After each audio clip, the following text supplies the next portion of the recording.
This is Paul Schmid. Welcome to the Pursuit Zone.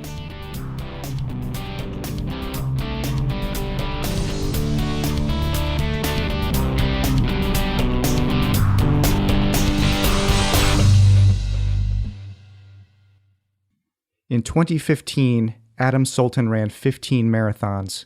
It was part of a project he called Life Years, aimed at making every single year of his life memorable and unique. In 2016, Adam is setting out on a new challenge and multi-year cycling adventure called Ride the World. After years of working in a job that wasn't satisfying, Adam has devoted himself to living a purposeful life, pursuing adventure and sport. While cycling, Adam plans to participate in citizen science and fundraise for several charities, including Seed Madagascar, which does humanitarian and conservation work in one of the poorest countries on the planet. You can learn more about Adam at his website, adamtsultan.com. Adam Sultan, welcome to the Pursuit Zone. Hello, Paul. How are you doing? I'm doing great. So, just to get an idea, a little idea about your background, what were you doing in your job before you left it? So I was working on London Underground, the Tube, Subway, Metro, and I've been doing that for nearly 11 years, ever since I left school. And this past 2 or 3 years, I've got to the point where I didn't really feel like I was getting anything out of the job, and my personal interests and passions lay elsewhere. So I pursued the idea of adventure, the idea of sport, and just tried to centralize that into my life. Now, you must have been thinking about this for a while you were at your job. How long, how far back did the idea kind of get planted in your head? So I've known for nearly 2 years that I'd like to cycle around the world. It's been a pretty private idea, to be honest, until I made an announcement at the start of this year, publicly on social media, as you do these days. It's what I was going to do. I almost went last year at one point, but decided through the marathon challenge that I'd stick to that, and 2016 would be the year that I go cycling. So what about the money part of it? Were you saving were you setting aside a little bit of money each year to save up for this?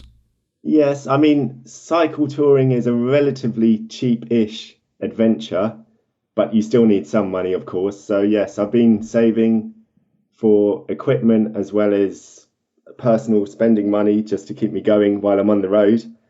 And yeah, I'm at the point now where I feel like I'm just about ready. I will probably be working around the world at various locations which suit what I feel like I'm about to do. Tell me about Life Years. Life Years is about challenging your personal physical, social, and mental limits through a series of challenges. You have to do a challenge a certain number of times dictated by the year. So last year was 15 marathons in 2015. This year is going to be 16 100-mile cycles. And I have no idea what 17, 18 and the rest of my life holds, but each year is going to be something new. So, in 10, 20 years time, I can look back and say, wow, that's a heck of a lot of challenges which I've got through. So 2015, you picked 15 marathons. Why the running challenge? I had a bit of a rough time in 2014, and a cancer charity helped my family considerably. And I wanted to pay them back and show my appreciation. So I'd already ran a marathon before, and I know that by running one more marathon, it wasn't going to really push my limits, and it probably wouldn't encourage people to give such generosity. I was brainstorming various challenges, and I just decided to create my own challenge, which would be 15 marathons in 2015. When you look back on all those marathon memories, what are some of your best ones? Oh, tough question. I think the best memories would definitely be London. Growing up, I only ever wanted to run one marathon, and that be the London Marathon. Running down the Mall past Buckingham Palace is just, at the moment, I'm feeling goosebumps just thinking about it. That was a really special day. I ran a marathon in Uganda, which was completely unique to any any other one which I did, simply because you're out there for a week beforehand. Running in Africa is different. There's a reason why they're the best in the world at it, and definitely finishing that last marathon was an incredibly proud moment in Athens. I actually went out there last November simply because it's the original route which you run, and you finish in the old Olympic Stadium, and that really does go down as one of the proudest moments of my life. So when you say the original route, it's like the route from the very first Athens Marathon, and it's changed over the years? You run from a town called Marathon into central Athens, and before that there was no such event called the Marathon. And once this guy ran this distance, they called it the Marathon, and from there on it became a running distance. Okay, Adam, we're recording this on June 2nd. I think you're still heading out on June 18th. Is that correct? Correct. 16 days away. How did you how did you get into the idea of cycle touring, and how did you come to enjoy it in the first place? Well, I've never really been a regular cyclist throughout my life. I enjoyed cycling when I was a kid, but through my teenage years sort of dropped it, to be honest. And it was a couple years ago I started going to adventure talks, and it went from hearing about all these adventures that were going on. Initially, I was just in amazement and completely stunned by what people could do. And not to say that I'm not impressed and amazed anymore. It's just the more you go and meet these people, you realize they're just normal people at the end of the day. And the only difference is they're going on adventures and you're not. So I became pretty good friends with a few of them and realized that cycle touring is a very accessible and relatively cheap way to have a great adventure. So last summer, I set myself a challenge to cycle the length of Britain, which is known as Le Jog, Land's End in southwest England to John O'Groats in northeast Scotland. I decided to take a 2-week break from work and go and do this, which would mean I could go on a relatively scenic route. I ended up cycling 1,200 miles, and the most direct route is 960. And some people do it in 7 days along the most direct route, but I decided I wanted to explore Britain like I hadn't done before. So cycling gives you the chance to stop when you want. You cycle through all the small towns and villages, and you get to talk to the locals, which for me is one of the key parts of any trip. You also get to go and create your own route when cycling. You're not dictated strictly by tarmacked paved roads. So quite often I'd go on trails simply to get more into the wilderness. And one of the most satisfying parts of that adventure was navigating through paper maps alone. I said to myself on day one, I'm not going to use Google Maps. And by the end of day 2, I still hadn't. And then I fully believed from that point on that bar an absolute disaster, Google would not be used. At the end of each day, I'd get my highlighter out and highlight the route which I'd cycled. And it was incredibly satisfying to do so. Adam, what did you find to be the most challenging part of the Lanson to John O'Groats ride? Well, I'd never cycled consecutively. Let's say I averaged maybe 90 miles a day. I'd never cycled that distance for 2 days in a row, let alone 14 days. But over the course of the first 3 or 4 days, I built up my endurance. And by the middle weekend, I was well on my way to feeling a lot stronger than when I began. And then the beginning of the second week, I had my worst day, which happened to be crossing the border into Scotland, which should have been a good thing. But it hit me then. I've got the entire length of Scotland to cycle, which is admittedly a very small country in relation to, let's say, the United States. However, it's still quite a way when you're just on a push bike. And then I turned into headwinds, which I hadn't experienced today. And then the heavens opened and I was getting absolutely soaked. And I was pretty low at that point. And after an hour or two of just absolutely hating it, I called into a cafe and had a hot chocolate and a cake and just reasoned with myself that I was going to get shelter that night and wake up the next morning and see how things were. And from that moment on, waking up the very next morning, the sun was shining. I felt so much better. And from there on, day by day, it got better. And in hindsight now, that toughest day was actually one of the best days because it makes you appreciate the good days so much more. Tell me about your bike. Wow, the bike. So my bike has a name. It's Adventure Simba or Simba the Third. All my bikes to date have been called Simba, from original to Speedy and now Adventure. It's a custom made, built to order bike, designed and built by Tom Allen, who's got an incredible website, tomsbiketrip.com. And just going onto that website alone will make you want to go on a cycle adventure. It certainly did, dating back 2 years ago. That's one of the main inspirations I had. He designed, in his eyes, the ultimate round the world bike. It's designed so that should anything go wrong from time to time, be it the middle of Africa, you can get the parts you need. I also got it custom made in green, which is my favorite color, to go with the green panniers. To date, I've cycled around 800 miles on it. I went on a little training adventure in France at the beginning of May, and I'm already in love with it. It's just an extension of me, I feel. So this is part of your upcoming Ride the World multi-year cycling adventure. Do you already have your route planned out?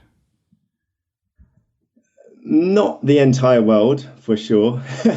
I'm initially looking at the first 6 months. As I leave London, I'll be cycling off towards Dover, taking the ferry over to Calais in northern France. And from there, I'm going to follow the 2014 Tour de France route. And the reason I've chosen that as a route is it's the one from 2 years ago, which started in England, and therefore the only Tour de France I've ever actually been to see. That also means that with the Tour de France, it always finishes in Paris.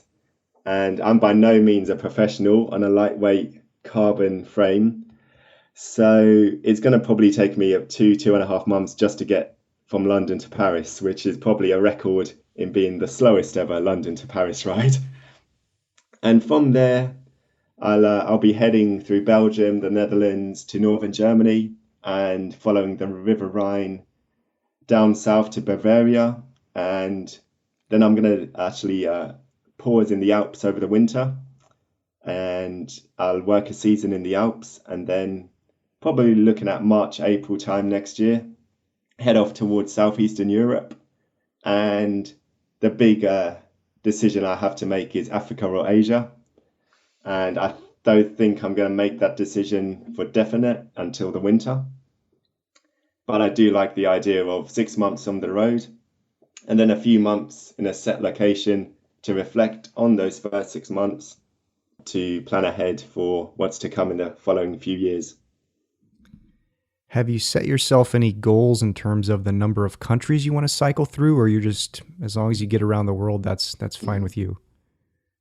Well, I've always liked travel. I've never actually been to Asia or South America so far, so definitely those two continents I feel like I have to cycle to. Mind you, I'm still planning to go to Africa and North America as well. There's no set target in terms of number of countries. I'd rather cycle through fewer countries but experience the few that I do thoroughly.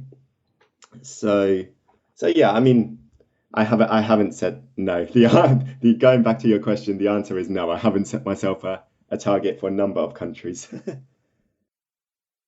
When I was looking through your website, you had listed out a lot of things that you plan to do along the way. You mentioned the 2014 Tour de France route, but also participate in citizen science.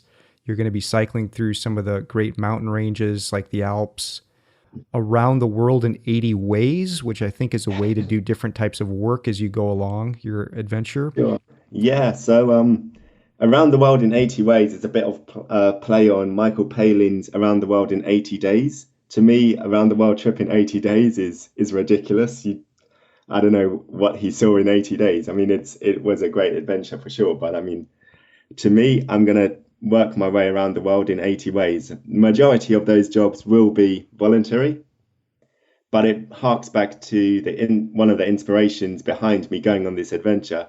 I've been in a job where I don't feel satisfied, and I'm not entirely sure what I do want to do with the rest of my life.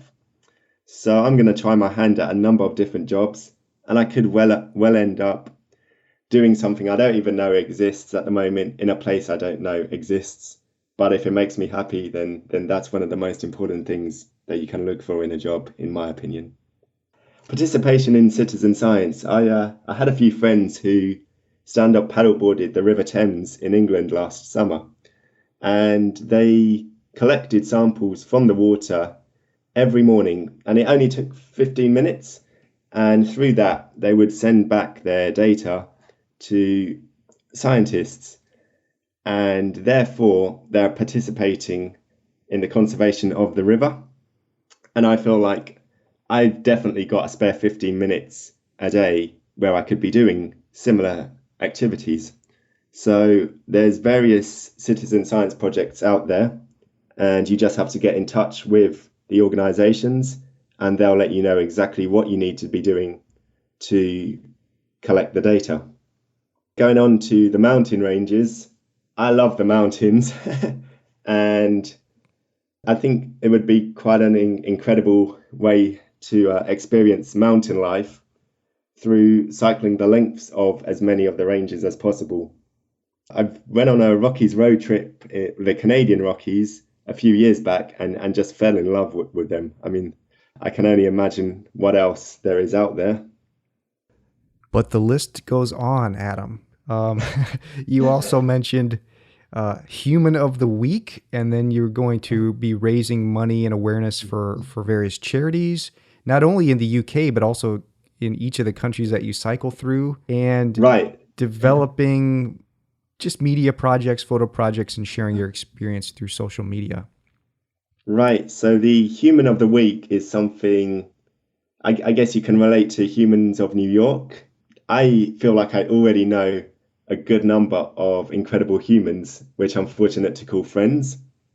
But I also know that there's millions more incredible humans out there, which I'll meet. Well, I might not meet millions, but I'm going to meet a fair few along the road. And I just want to share to whatever the audience is which is following me, I want to share these friends, these inspirations which I've had over the past few years and has led me to ride the world. I want to share their stories with my audience. And then I also want to share stories from communities which may not have a social media voice.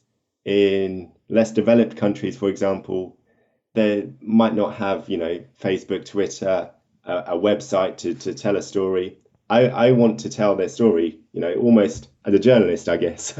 I'm not a huge fan of the media, seems to be very negative at times, but there's a lot of positive stories out there if you keep your eyes open.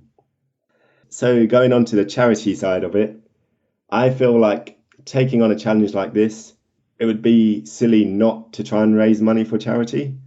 I've chosen 5 charities. Some are based in the UK, some are based worldwide, some in certain areas of the world, to have a spread in terms of my audience, to try, get a relationship formed. And I feel like these 5 charities, I've got personal connections with them for various reasons. So, for example, with Seed Madagascar, 3 summers ago, I went out to Madagascar to volunteer with them on a conservation program in the rainforest. And it had a huge impact on me. I saw firsthand just how destructive and damaging deforestation is. But at the same time, there are forests out there and there's rainforests which need protecting for the sake of humanity. We did some classes out there for English, and I still remember this guy who's 44 years old, And realistically, he was going to be living in this little village for the rest of his life, but he still wanted to learn English. And that's been drilled into me, that you're never too old to pick up something new, and you can learn new things every day. And then Conservation Club with the kids, it was just about inspiring these kids to look after the incredible ecosystem around them. And then going on to various photo media projects, I feel like with any travels, you can develop projects. And I'm by no means a photographer, but I feel like even with a smartphone camera, you've got the capability to capture some incredible moments. So I feel like I'm going to be taking pictures of the way different cultures are, with respect to each one. Try and get an engaging story out of a few people, share that side of it. Foods around the world can be very different. The world is a very similar place from community to community, and I want to bridge the gaps which people seem to find. Adam, I just have to ask about this list. Just, aside from the cycling parts of it, do you think that you're taking on too much? There is certainly that argument you could have, but I feel I'm in a position where I've decided to do all of this myself, and I am self-supported. So therefore, I at any time can decide, okay, I'm going to drop one little thing for a month. I'll come back to that the following month. Like the Tour de France route, once I'm out of France, I don't have to worry about that anymore. The mountain ranges, there will only be certain parts of the world. And majority of the time I'm going to be by myself. So I feel like I need something to keep me ticking over, keep my mind thinking.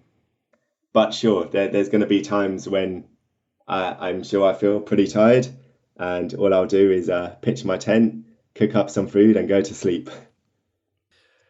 Well, that's a good segue, because I was wondering about if you're going to be mostly in a tent, or are you planning couch surfing and warm showers type of stays as well? Well, over the summer months, it's going to be predominantly camping, simply because it's once you're in the wild, you can pretty much camp anywhere, especially in Europe. I mean, I might be using warm showers or couch surfing certainly more in the spring, autumn, but over the summer it's going to be camping, and then hopefully in the Alps, my job, I can get some board through whatever job I find. And then again, couch surfing, warm showers has the benefit of not just a roof over your head, but also meeting the locals, which through experience, as I said, is a key part of any travel. You were talking earlier on your Lands into John O'Groats ride about not using Google, but I'm wondering on this adventure, what kind of technology are you going to be taking with you? So again, I really do like using paper maps, and predominantly I will hopefully be able to stick to paper maps. One thing I don't particularly enjoy is navigating in new cities on a bike. I quite often get lost, so I think I will be using an app called Maps.me, where you can download maps for the whole world basically. And when I'm in cities, I will be using that simply to get from one location to another quite directly. I will also have a spot tracker just to keep friends and family in the loop as to where exactly I am, and hopefully not, but should I need it, there's an emergency button. And I'm not going to be taking a camera simply because I upgraded my contract last summer and I knew I was going away. So I got an iPhone 6, and the camera on there is pretty good, especially when you put in a few apps as well to edit. Are you going to be keeping a written journal? I'm not going to be keeping a written journal. I will be keeping an online blog. I just don't think I could justify pages and pages worth of writing when, well, actually going back to the technology question, I'm going to be taking an iPad as well. So I will be doing most of my typing on the iPad. I guess you could call that a written journal. Some people are just into the paper way. Sure, I do have a few friends who are still writing away for hours. Okay, Adam, we mentioned 16 days away. What's kind of your biggest apprehension at this point? To be honest, I didn't have too many until about a week ago, and I had a friend who's moved out to Uganda in the past year, and she just wrote a blog, and it just goes on about how even with your close friends back home, it's incredibly difficult to keep up good friendships and relationships, simply because life on the road or life in a new country, pretty much every day, there's so many incredible experiences. You're constantly meeting new people that you're just shattered by the end of the day. You've got the time zones to contend with. So the fact that potentially friendships could, not break down for any negative reason to say, but I could lose the closeness I have with some friends at the moment. And of course, I'm going to miss plenty of friends and family. And there's no doubt at some point I'm going to feel incredibly lonely out there by myself. So hopefully I've got a few friends who are going to come and join me to try and stop that loneliness. But that's probably the one thing which I'm really, when I feel lonely, I'm just going to have to toughen up. How many more things do you have to do before the 18th? So I'm currently at home and my living room is full of two piles. One pile is things I'm taking away, which is relatively small. And on the other side of the room is things I've collected over 26 years of life. Some things I don't even know what they are. They're from goodness knows how many years ago. And it's just about, cutting down charity shops, friends, just trying to get basically rid of as much stuff as possible so that I can just leave and be on my way. Pretty much everything else is there. Through the cycling in May in France with a few friends, I had all my gear prepped for that. So I'm just 16 days is going to go by quickly. I know that for sure. And there's no doubt there'll be last minute packing, but that always happens with me. So, for the people that are listening to this and following along with your adventure, what action would you like them to take?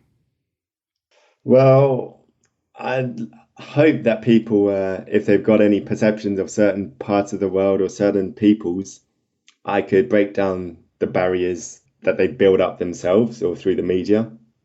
And in terms of the adventure side of it, I'd hope that people just look at themselves. I mean, if there was a book written about me in 15, 20, 30 years' time, I'd hope that it'd be a good read as opposed to a pretty boring, regular life, which I feel had I stayed in the job I had would have been the boring read. I'm hoping to create quite an exciting read. And also just challenge yourself. I last year I had no idea if I could run 15 marathons in a year, and simply there was only one way to find out. Set yourself a challenge, go after it. And now I do know that if I commit myself, I'll be able to run the 15 marathons. Likewise with Ride the World. I don't know for sure if I can cycle around the world, but there really is only one way to find out, and that's to look at yourself and say, yes, I'm going to commit to this, be passionate about it, give it your all, challenge yourself. And if people want to donate to the charities that you're supporting, like Seed Madagascar, can they find those links on your website? Sure. The website is www.adamtsultan.com. And are there other ways that people can contact you? Sure. On Facebook, there is my page, which is facebook.com/Adams Life Years. And on Twitter and Instagram, it's at Ride the World 24. Adam Sultan, thank you so much for coming on the show. And wow, big adventure starting June 18th, 2016. Thanks again and good luck. Thanks for the first podcast, Paul. Recorded June 2nd, 2016. For more great podcasts, visit thepursuitzone.com.